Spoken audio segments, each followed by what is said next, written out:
So today I want to show you how these two sponges, different size, can teach us about the potential of our mind.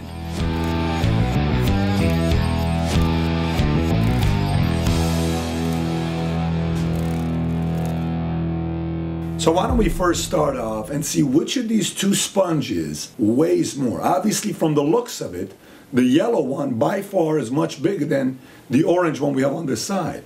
The orange one weighs roughly between 6 to 8 grams.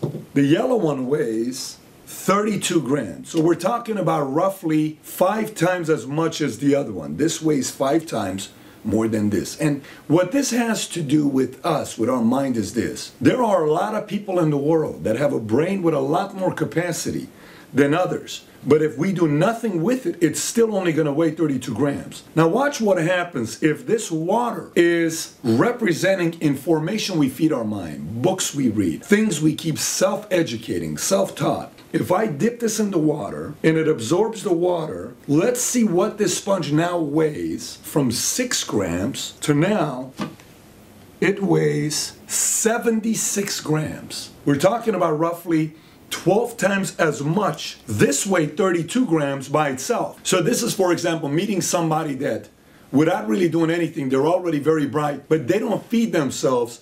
And somebody else who may have an average capacity, if they feed themselves more, they will outsmart the other person that doesn't feed things to their mind. But watch this. Watch what the potential of this sponge is. We're talking about 76 grams here. Let's take a look at how much this sponge could really weigh if it was to constantly feed itself information. Obviously, I can't get all the water in there. Well, let's see what we get here. 364 grams is what this sponge weighs if it was willing to feed itself information. You know, when you look at this and you say, well, Pat, what do we get from this information here? Well, I've met a lot of people in my life who are extremely smart, very, very intelligent, they have so much capacity, but they're not willing to read. I got some stats for you from Huffington Post. They studied and they went and did a research on 1,000 people. It said 28% of the respondents don't read a single book a year. 25% read 1 to 5 books a year. 15% read 6 to 10 books. 20% read 11 to 50. 8% reads above 50 books per year. And you know, when you think about this, the next step becomes, well, first, what do you feed your mind? Because 50 Shades of Grey doesn't necessarily make you and I any smarter, right? What we feed our mind, number one.